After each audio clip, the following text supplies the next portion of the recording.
All right, awesome. I'm ready to get right into it. All right, what's up? Let's get it. What's up, guys? We're here, underground artists. I'm here with Jay Corbitt, his boy Jay, and also my boy Jordan over here too. Picks by Jay. Let's get right into it. Awesome. How you feeling today, man? I'm feeling good, man. What was it? When we were on the phone, when I was telling you like that moment where you feel like, damn, I'm really doing this. Hell yeah. This feels like it. This feels like the damn, I'm doing this. We're in it. I was excited to hear that when you told me that too, because I feel like when I hear that makes me feel like we're doing what we got to do. 1,000%, like wholeheartedly. This is like one of the best ideas I've heard in such a long time. And the funniest thing is, around last year, I pitched it to him, and I even pitched it to AEA, where I was like, we could maybe try and set something up, do like a mini YouTube session where we just play songs that we made. I like that. And I mean, like, what was it? Very far from getting that done. Yeah. But that, like, this basically is that idea almost. I appreciate it. And it's beautiful. Because my thing for this was like underground artists started because I felt like myself, Jordan, and our buddy Mike was like all artists that were just wanted to put our music out there, wanted to put our niche out there, our talent out there, and we just didn't have an outlet. Yeah. And it's like, unless you're like top dog, like, Eminem, Exactly. Drake, whoever it is, Kendrick. Exactly. Like, if you're not one of them, then you're not being seen at all. Exactly. It's very hard. Extremely hard. Like, anyone who wants to get into music, I'm looking right at the camera right now. You better be ready. You better be ready, because it is very crippling at times. Well, then, let me tell everybody about Jonathan, Jay Corbitt. What's Jay Corbitt about? All right, so, me, Jay Corbitt. Everything that I've done with music, it's all just been a growing and learning process. Like, I'm still learning. I'm just giving it my all. Like, 2025 this year, I have not planned music this much and this meticulously, like going back and forth with my ideas and just trying to find something new and how to get out there, looking up growth tips, articles, everything. And and just coming across other creatives, and like just recently on my Instagram, I made a tab on my profile for creatives, basically shouting out other artists and stuff that I'll put on my story, just to spread the love. Because the thing about it is this: we can all win. We can all win.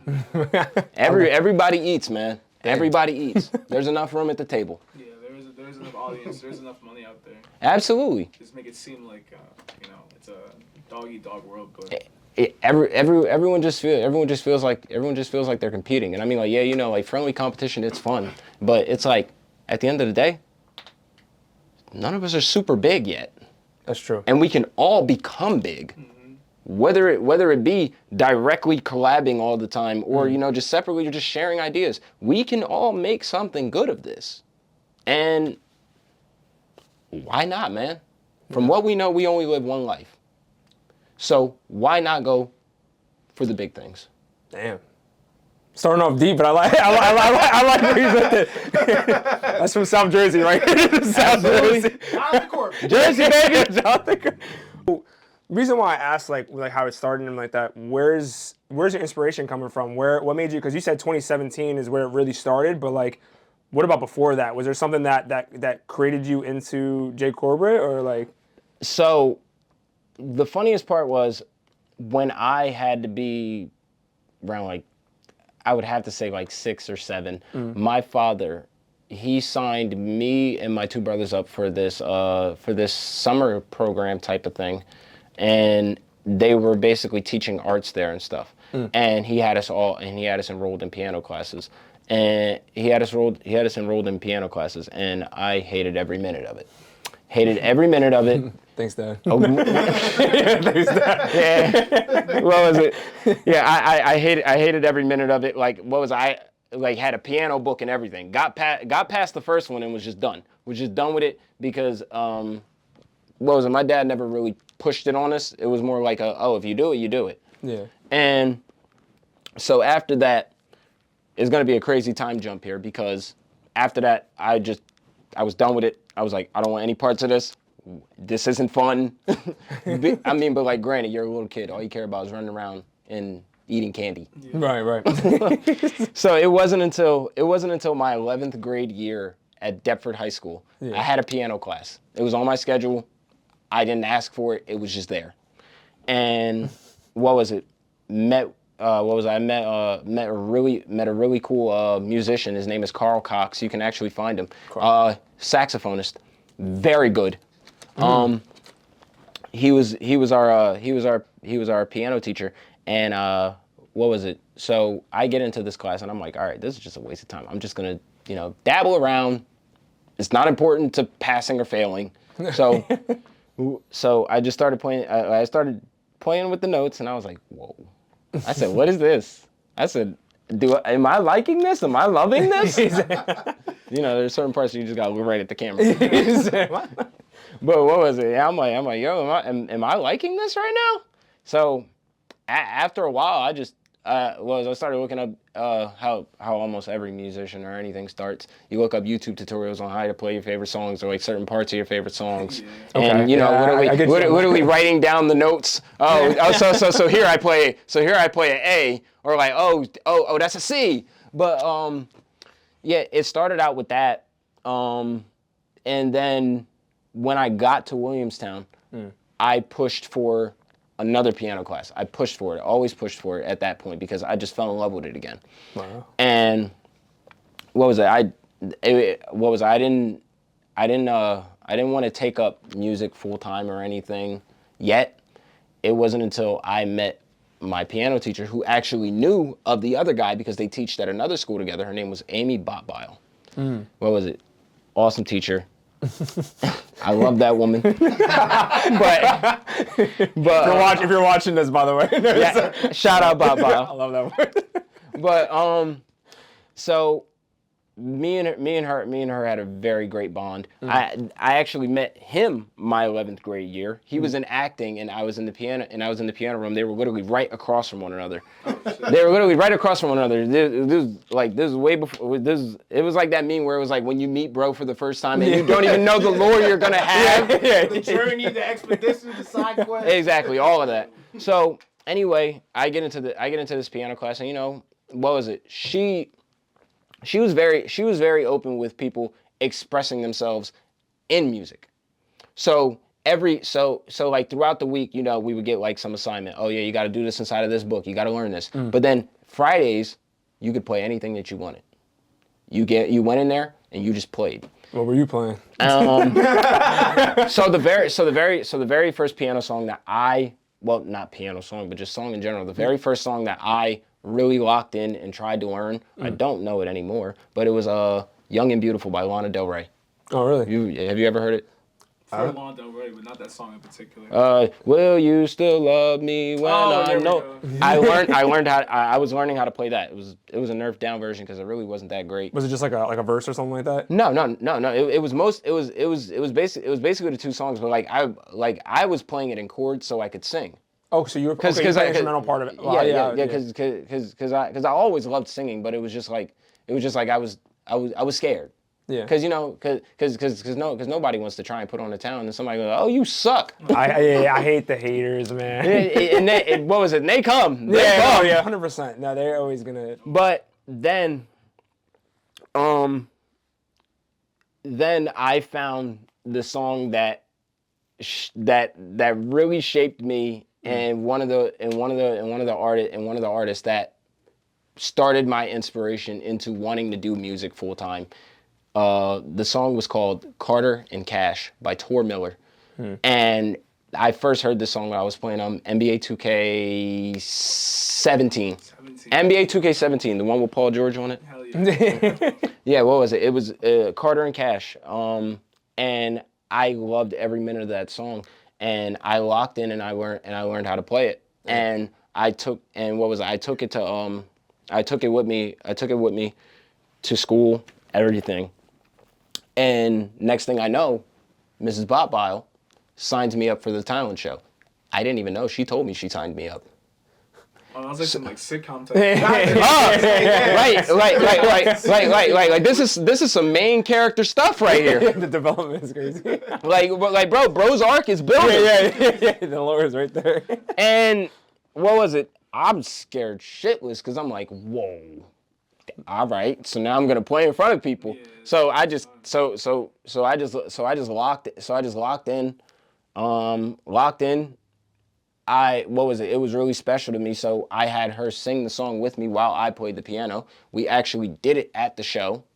What was it? It was decent at best because it was literally my first time going up on a stage and like performing in front of people. You know, high schoolers, they could be pretty brutal. Hell yeah. I'm thinking like the way I'm picturing in my head right now, it's like the stage is black and there's like a spotlight. You're in the middle of the piano. No. It's like everybody's That school ain't rich enough for that. That school ain't rich enough for that. The auditorium is like all the way up, like it's not. Like you can see. Who's in the back? Sing! Sing already, bro.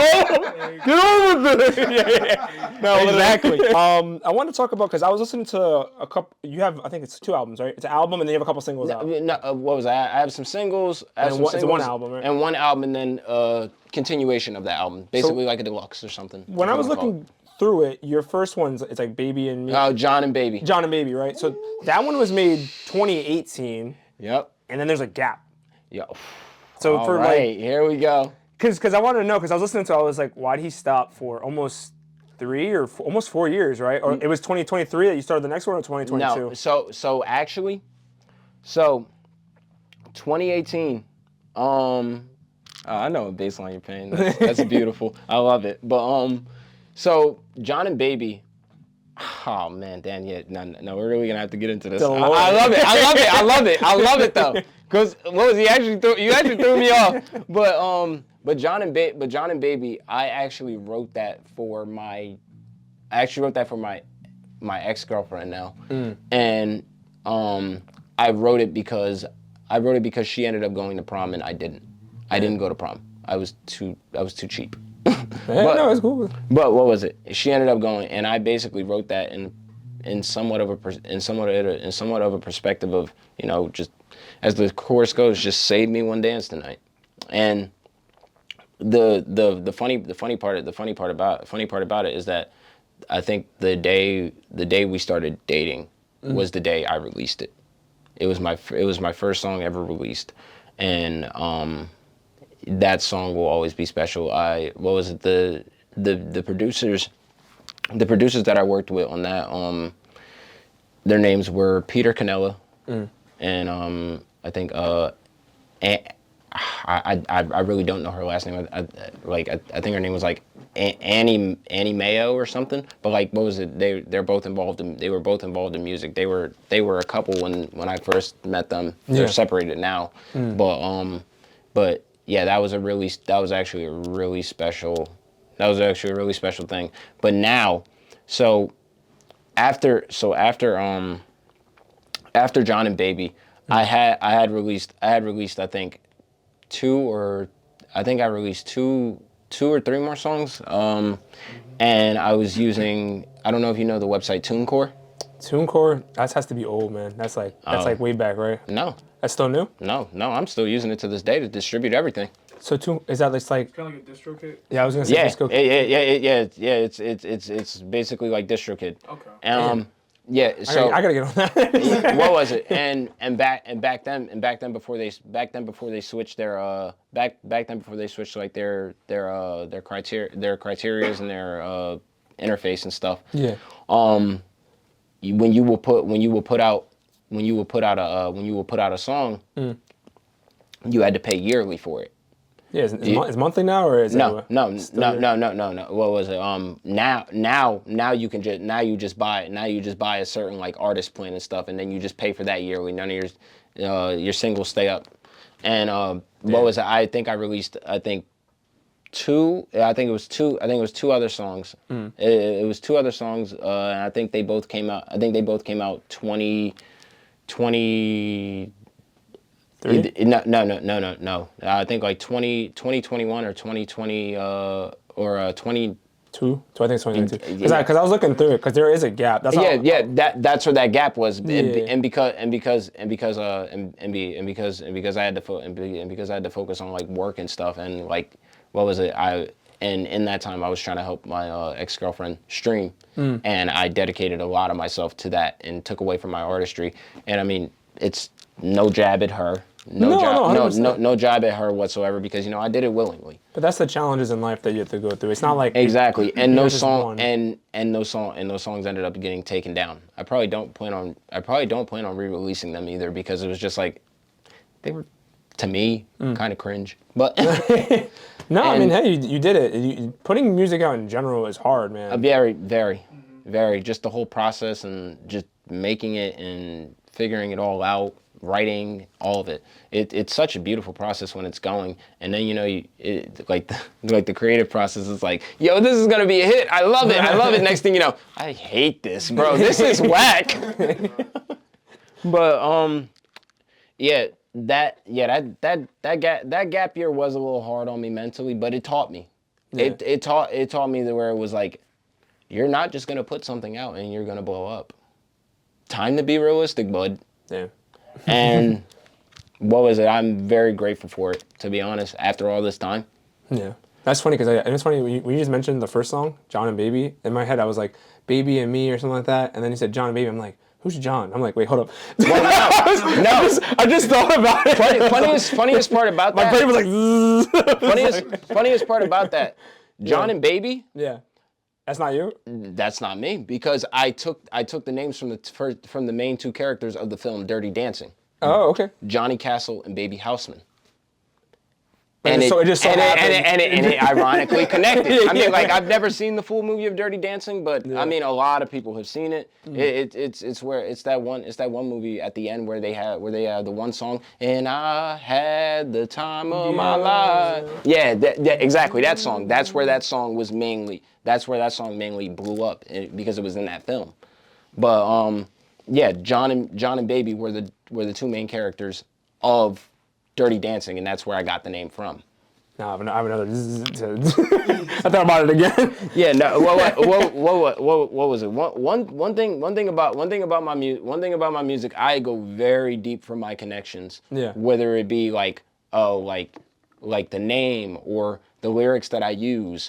Like I like to really go deep into like my connections and stuff. It's kind of like a connection thing. It's like, oh, that's why he did that, because me exactly, because me personally, one thing that I really love about one thing that I really love is like when artists and stuff go in depth about what made them write that, what made them feel that, like every line means something. Yeah. And I love it, but not enough people go into it, because maybe they think they'll bore people to death. But that is so beautiful, because I just want to understand, because there's so many different things that you could take from that, where one person would be like, oh yeah, I thought he was talking about this, when he could be talking about something entirely different. Yeah, when it's like two messages behind it. Exactly, but that's just the work of a good song. I was gonna get more into that too as well, because you mentioned that you said there was like a little bit of a connection to everything you do. And maybe like projects you have in the vault, because everybody has a vault. Maybe projects you have in a vault, or projects you're gonna make. Because we were talking about it too. We were like, okay, he's got a Christmas song, so he did some seasonal stuff.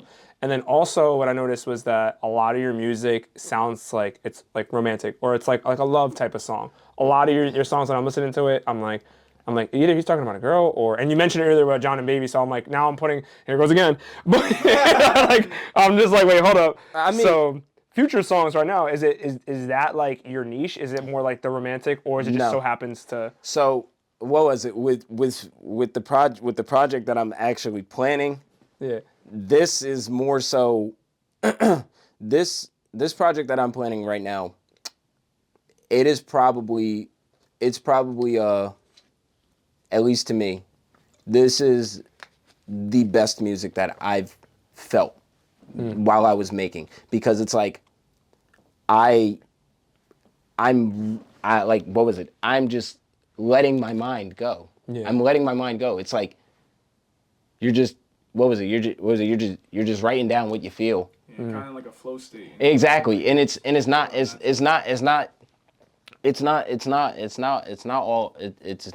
all just like love stories and stuff and just being a freaking hopeless romantic and stuff. Well, I like to call like a like a tough gritty romantic where it's like it's tough on the surface, but deep down he's a little softy. But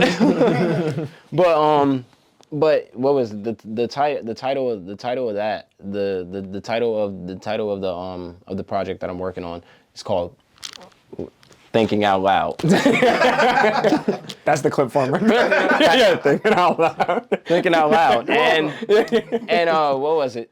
Because the time period of all the songs that I plan on doing with that, it what was it?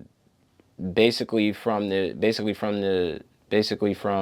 beginning of 2024 to now, it was just all the time that I spent by myself and just like being in my room and just really locking in and just trying to figure myself out because my relationship ended in 2023 and life changed. Life changed drastically. Where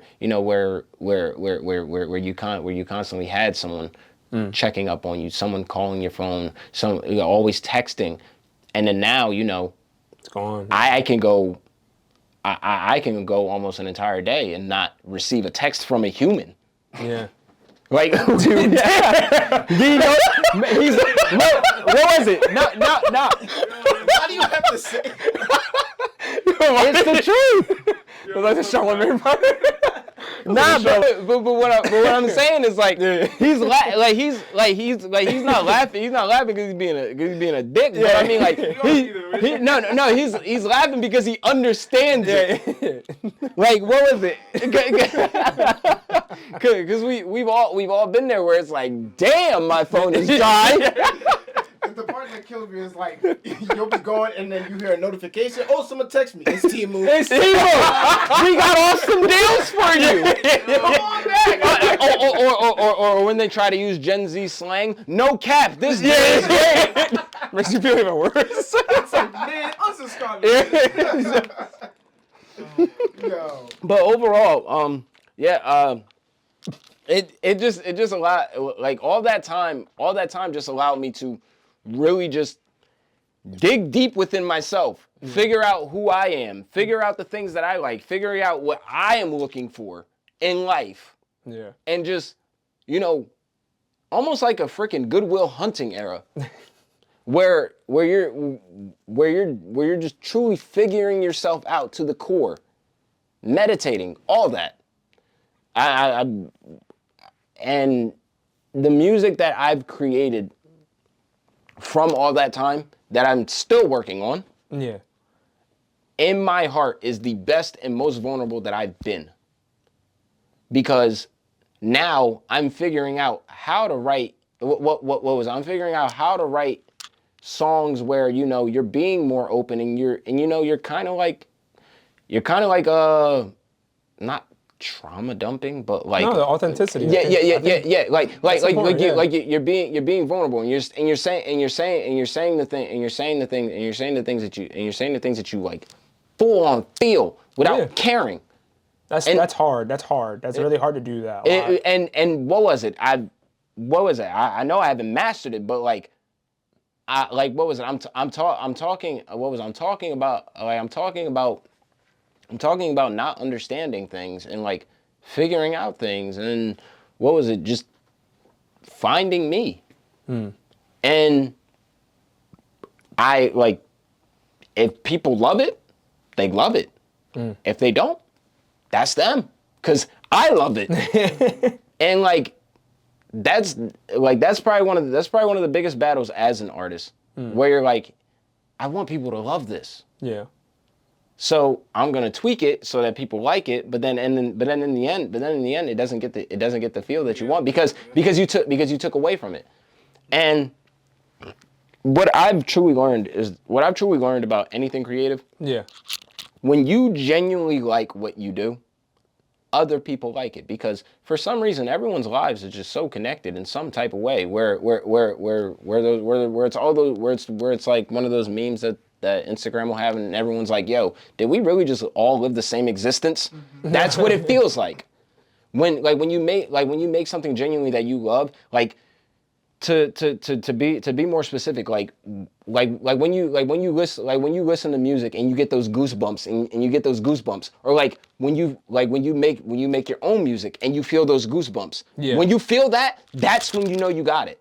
Yeah. That's when you need to put it out, because if you can make yourself feel those goosebumps that you hear from the artists that inspire you, Yeah. you're going to inspire someone else. Yeah. That is key. I didn't think about that. What was it? The funniest thing is I figured that out this year myself, because I watched this documentary on HBO Max talking about yacht rock. Kind of like Michael McDonald, Christopher Cross, those artists, and yeah, what was it? One of the artists that was on there, he was like, I knew that if I can make myself feel something, whether it be anger, crying, like wanting to cry, something, if what I wrote down and what I'm playing can make me feel something, someone else is gonna feel it. Yeah. Because that's that human emotion. There's 8 billion people in this world? Or, probably more, yeah. But There's more. I don't know, but but with all those people being on the world, right? And you're saying how you make music, so connecting to your fans, the way you said it is you're more about the authenticity of it. Like you don't want to just put out crap, because then you're making music that someone.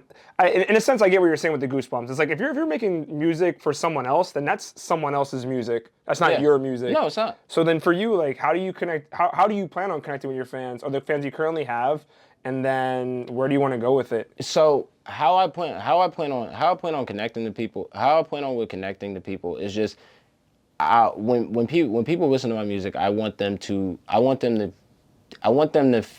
feel like, yo, this guy is just very hopeful in what he does. Like, what was I've had multiple conversations with him while we're just talking, playing video games, whatever it may be. And I'm like, to me at least, when I hear my music, you just feel like this little glimmer of hope inside of it.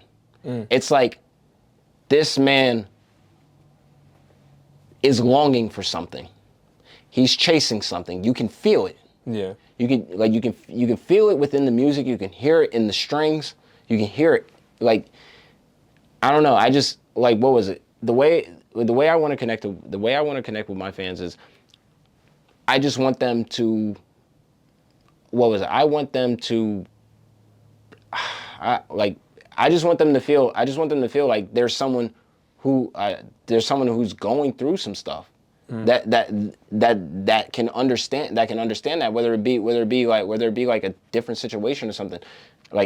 I hear you, and I want you to hear me, to know that it's okay to feel the things that you feel. And I don't know. What was it? I just had, what was it? I have a lot of fun doing this, but it's like, if there is a connection that can be built. Yeah. Yeah. The last question I had, because more to wrap it up, I want to hear from you any message you want to spread to fans, anything you want to, like, and especially in this camera too as well, especially when it gets deep. Anything you want to tell your fans or anyone struggling, anything in general that you want to spread a message to, the reason, like anything that's driving you, anything you just want to say in general, just what I want to say to anybody, if there's some passion that you have, go for it. Please never stop. Anybody who knows me, if you want to reach out. I will talk to you for hours. I love talking to people. I love hearing what people want to do. And always, if you're crowded with life and you're busy and all that stuff, make the time for what you truly want to do. Because one thing that I've truly learned, especially last year, nobody has time. We make time. Make the time for your passion. Because I promise you, once you start making that progress, once you start going, there's nothing in this world that could take that away.